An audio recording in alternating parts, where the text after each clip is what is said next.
Bonjour à tous et à toutes. C'est lundi 23 mars, reprise des cours, et c'est un jour un petit peu particulier aujourd'hui puisque c'est mon anniversaire, donc happy birthday to me et joyeux anniversaire à toutes celles et tous ceux qui sont nés le 23 mars. On verra, je l'espère, au cours pendant le chapitre sur les probabilités, que ça n'est pas du tout un phénomène rare d'avoir deux personnes nées le même jour. Selon la taille du groupe à partir duquel on considère, on procède à cette étude, on a une probabilité qui est de plus en plus grande, à partir de 50. Voilà. Nous revenons sur le produit scalaire aujourd'hui. Je bois mon café. Alors il est tôt, il fait très beau. Et je reviens sur les produits scalaires avec deux choses. D'abord, plusieurs choses. Application, on va parler de ça, et je laisse un exercice à la fin et on reviendra dessus par la suite.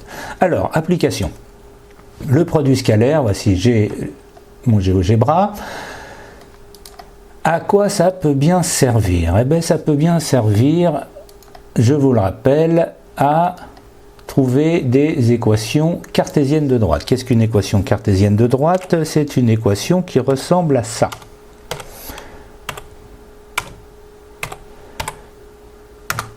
Voilà.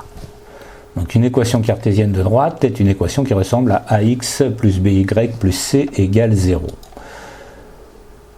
Il a été vu normalement, on va dire que oui, dans les classes à l'année précédente, qu'on pouvait se servir de ce qu'on appelait le vecteur directeur. Alors je vais dessiner 3x moins 2y plus 5 égale 0. Je vais demander, voilà. Donc voici la droite dont l'équation cartésienne, dont une équation cartésienne est 3x moins 2y plus 5 égale 0. Par lecture graphique, enfin par lecture non pas graphique mais algébrique, en regardant l'équation, on peut en déduire que cette droite a pour vecteur directeur le vecteur u. Alors, on va choisir donc le vecteur u.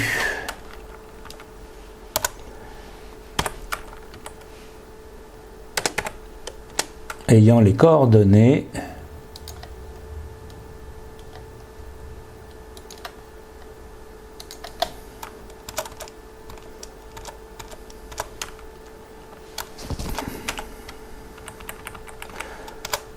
moins b a, ce qui veut dire que effectivement le vecteur u, on va peut-être mettre des parenthèses autour de cette jolie chose, voilà, des parenthèses jolies. Alors, hop.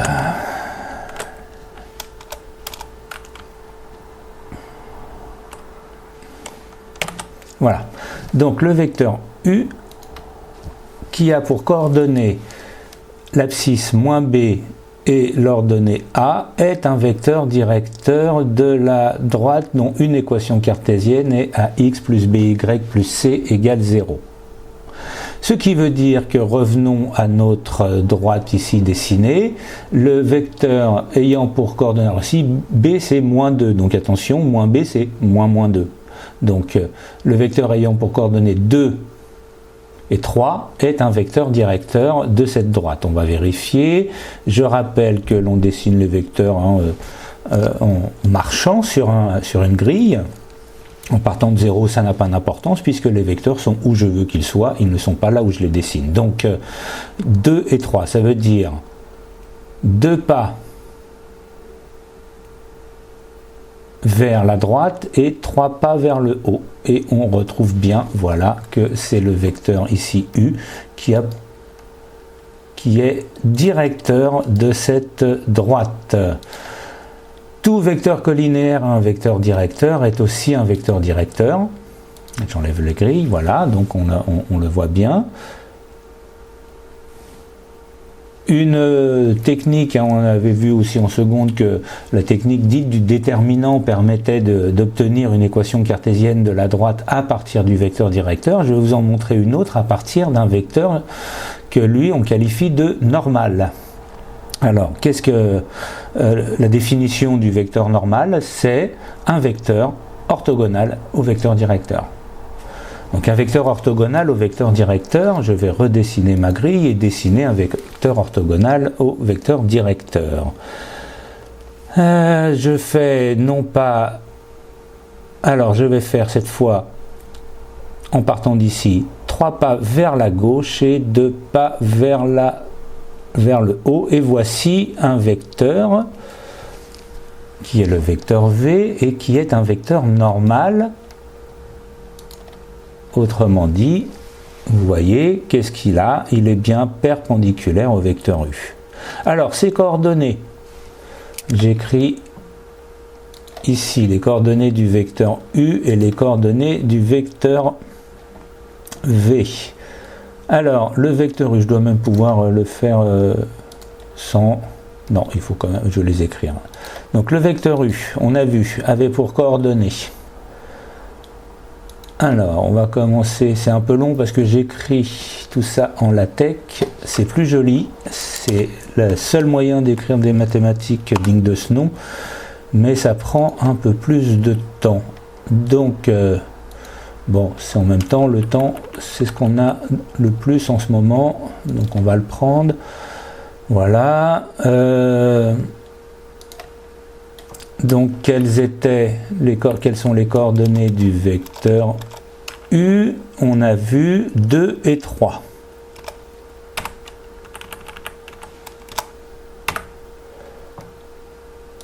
Voilà, je place ici.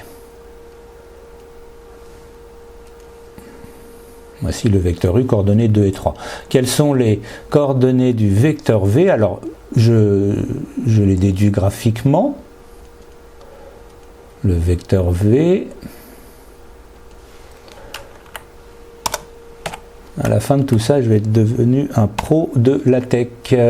Celles et ceux que ça intéresse, LaTeX, j'en profite, est un moyen, un système, donc disais-je le seul digne de ce nom, d'écrire des mathématiques et de manière générale d'écrire tout document à l'aide de mathématiques. Donc c'est un système extrêmement puissant et ça permet d'écrire tout ce que vous voulez. Donc tous les livres sont écrits... tous les livres mathématiques sont écrits à l'aide de LaTeX. Alors, j'avais dit pour V, moins 3 et 2. Le voici, le vecteur V. Donc, ce sont les coordonnées du vecteur V, moins 3 et 2. Or, en vertu de ce que l'on a vu sur le produit scalaire, qu'est-ce que l'on constate sans coup férir, sans se fatiguer? Que, je rappelle, on multiplie les abscisses entre elles, on multiplie les ordonnées entre elles et on additionne. Moins 3 fois 2, moins 6, 2 fois 3, 6, moins 6 plus 6, 0. On retrouve que le produit scalaire des vecteurs U et V est égal à 0, donc les vecteurs sont orthogonaux. C'est comme ça que j'ai construit le vecteur V, c'est même à l'envers que j'ai construit le vecteur V. Alors, qu'est-ce que cela veut dire? Ça veut dire que si le vecteur U dirige la droite, dont l'équation cartésienne est donnée par 3x moins 2y plus 5 égale 0, alors le vecteur V est normal à la droite. D'une certaine manière, il dirige indirectement, mais il dirige, parce que si on a un vecteur directeur, on a un vecteur normal. Vous remarquez sans doute, petite particularité, que là, on a quelque chose de beaucoup plus 3x moins 2y plus 5 égale 0. Une autre équation cartésienne de cette droite est, attention, moins 3x plus 2y moins 5 égale 0. Vous voyez, je la dessine, elle n'apparaît pas, c'est-à-dire qu'elle est sur la première. C'est la même droite. Dans l'équation cartésienne, il n'y a pas unicité de l'équation cartésienne, je le rappelle. Pourquoi j'ai fait ça? J'ai fait ça pour qu'apparaissent les coefficients moins 3 et 2. Qu'est-ce que les coefficients moins 3 et 2? Ce sont exactement les coordonnées du vecteur V. Or, ici, là, je montre avec la souris, j'avais dit que les coordonnées d'un vecteur directeur pouvaient s'obtenir par lecture de l'équation cartésienne. Si on a ax plus by plus c égale 0, alors le vecteur de coordonnées moins ba est vecteur directeur. Eh bien, on a de la même manière que le vecteur V, excusez-moi, que le vecteur V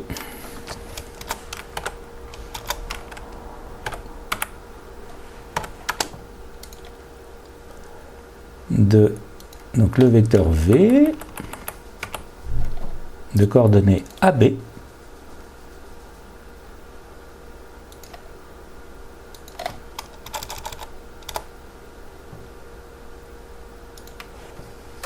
est vecteur normal de la droite. Ce qui veut dire que de la même manière qu'on utilisait le déterminant en seconde pour trouver une équation cartésienne de droite, on peut utiliser le produit scalaire, c'est-à-dire si je vous dis quelle est une équation cartésienne de la droite passant, alors je vais essayer de trouver un point entier, à coordonnée entière de cette droite, s'il y en a un.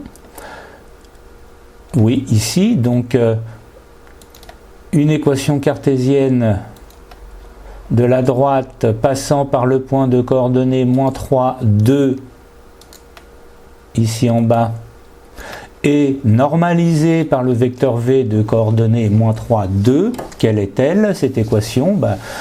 Moins 3, 2, on lie les coordonnées.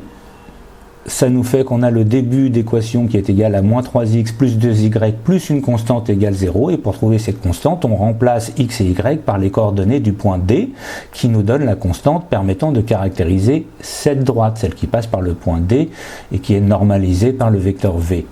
On procédait de la même manière pour trouver cette équation à l'aide du vecteur U, sauf que il fallait faire attention, les coordonnées du vecteur U c'est moins BA. Donc la lecture devait se procéder en deux temps. C'est beaucoup plus rapide à l'aide du produit scalaire. Alors j'attire votre attention, là on a les coordonnées du vecteur U qui sont moins BA, les coordonnées du vecteur V qui sont A et B, moins B fois A, moins AB, A fois B, AB, moins AB plus AB, 0. On a bien que U et V sont orthogonaux grâce au produit scalaire. Alors, je me sers là pour vous montrer une application directe. Elle est déjà rédigée, je la tire, je me suis permis de la tirer de mon livre. Alors, nous sommes dans un triangle dont les sommets ont pour coordonnées A, 0, 0, B, 6, 0, C, 2 et 4. Nous, première étape, déduisons, alors là il y a une première étape sur la médiatrice que je saute et je passe aux hauteurs. Alors, la hauteur issue d'un sommet est perpendiculaire au côté opposé, elle est donc parallèle à la médiatrice de ce côté et partage avec elle un même vecteur directeur. Donc là je me suis servi du vecteur directeur pour trouver des équations cartésiennes de hauteur. On pourrait se servir aussi pour trouver des équations cartésiennes de hauteur, de se servir du vecteur normal, puisque nous avons de la perpendicularité, la hauteur étant perpendiculaire au côté opposé. Alors comment? Il suffit de considérer les coordonnées des sommets du côté opposé, d'en déduire les coordonnées du vecteur, je rappelle extrémité moins origine, et de considérer que ce vecteur est un vecteur normal. Par exemple, donc je vais revenir voilà, à GeoGebra. Si nous prenons, là je fais juste un exemple, donc je m'écarte un petit peu les valeurs pour nettoyer le dessin. Nous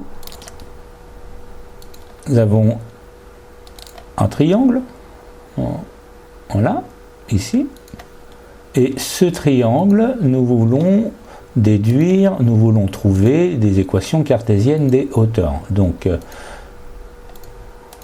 comme ceci,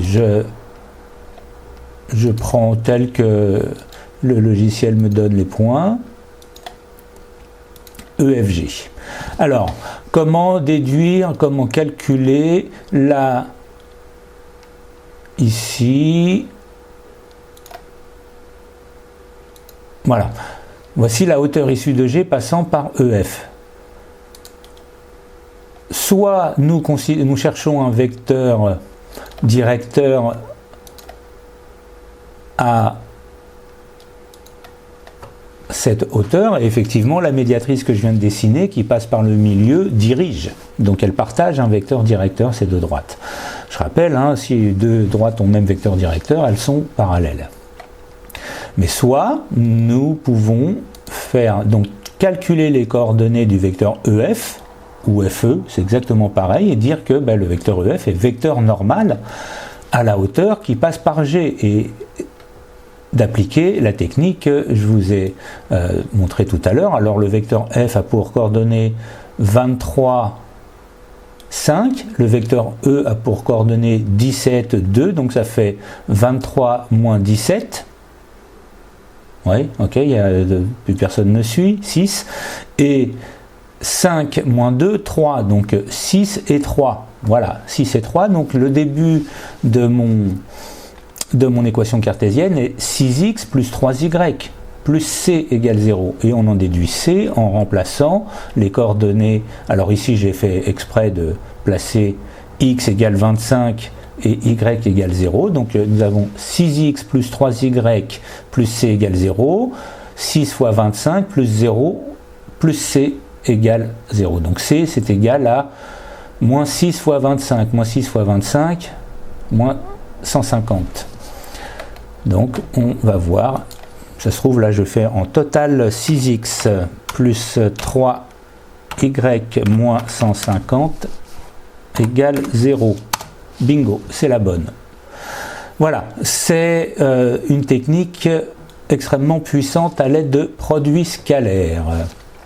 Je vais m'arrêter là en vous laissant un petit peu de travail. Ce petit travail, le voici.